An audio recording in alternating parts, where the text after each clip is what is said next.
Okay, thank you very much, Melanie, and thank you, Tony, Dale, Sam, Philip, and other members of the ISB are here tonight. Thank you very much for the opportunity to come in and share this exciting project with you. Melanie gave some background on what we're trying to achieve and the routes that we've gone through, and I'm here to give you a bit more detail into the actual progress that we've made and the choices that we've had to make as we've gone along. So then the first thing I would do is start with a very simple question. When I came in here, I was delighted to see that we had free Wi-Fi in this room. So we're off to a good start. So the question I have is, who here would like to have that when they walk out of this room and as they walk around the island and stay connected all the time? Put your hand up if that's something of interest to you.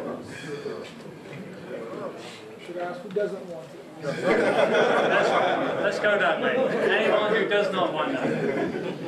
Okay, so that's kind of reflective of like we've been at this for a few months, and I would say of all the conversations that I've had, that's the response you get.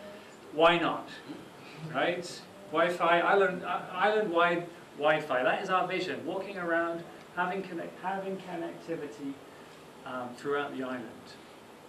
And the interesting thing is there are two approaches that we could take here. We have the telecoms approach, or we can have another approach that's within our control, within our destiny. And I think Melanie alluded to that we have had discussions with the telecoms, but 11/11/11, we've actually got stickers printed with that date on it. So Chris would kill me if we changed that date. So that is the date. We are doing it 11/11/11.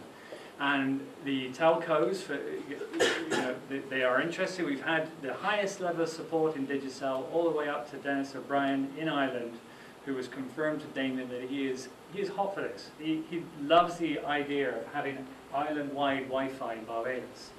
So I think there's a real good chance that the telecoms will come, we'll get there.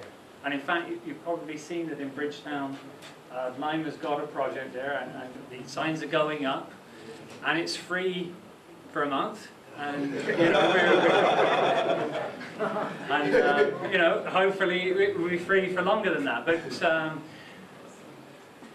judging by the response that I've seen when we've asked people, do you want this, and the response I've seen tonight, people really do value this, and so we found a way that Barbados can actually get this solution for ourselves. And that's what we're going to share with you tonight, how we're progressing with that.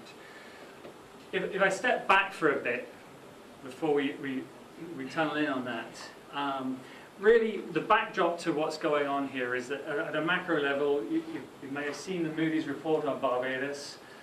It's tough out there. It's tough out there. My day-to-day business is investment management, and the signs are that the US is struggling again. And before we even come out properly of a recession, the rest of the world might be going back into another one. So Barbados is receptive to technology. The ISB is evidence of that. I mean, there's a society here. Projects like EduTech. Barbados is interested in technology and technology solutions. But I think we'd probably be stretching it to say that we're leading on a global stage. Of innovation and technology. This project gets us there. It gets us there fast.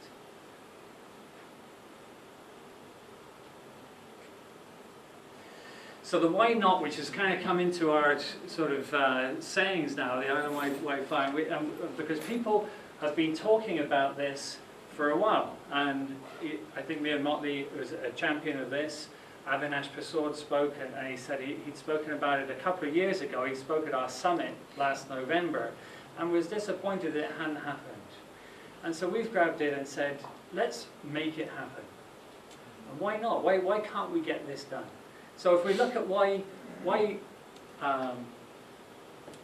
businesses are, or organizations, or how and why can they make this happen? And what we found is that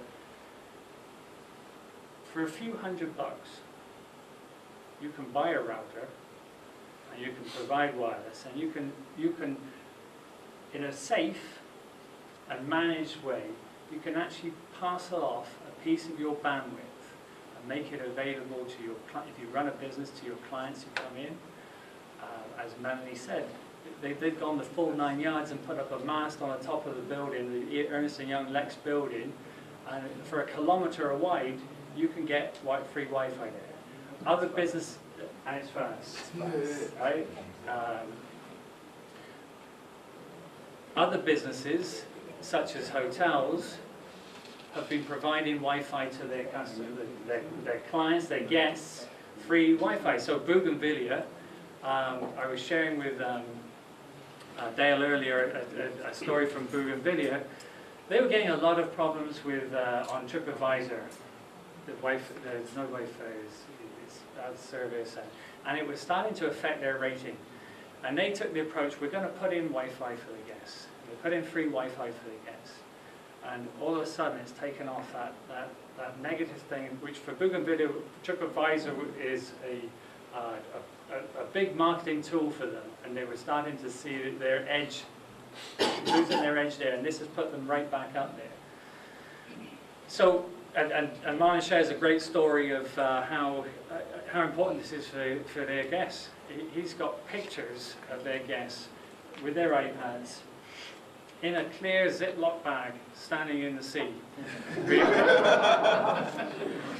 So it's part of his business.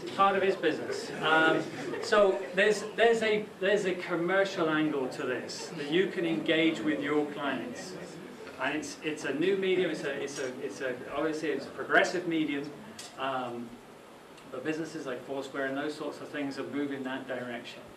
Now there's the goodwill angle, the altruistic motive for doing this, and we all, in businesses, we've all got a community-minded budget, some large, some small, of helping out schools or whatever, and this really is, at the end of the day, if we're honest, this is everyone who put up their hand in this room earlier, saying, you know what, for a couple $100, or even some of the routers that you've got may be able to do it, and it needs a couple of hours of time, it needs you to invest a bit of time, but to go away from here and say, you know what, yeah, I want to make a difference this year, and I'm going to spend the time. We've actually got a frequently asked questions on the website.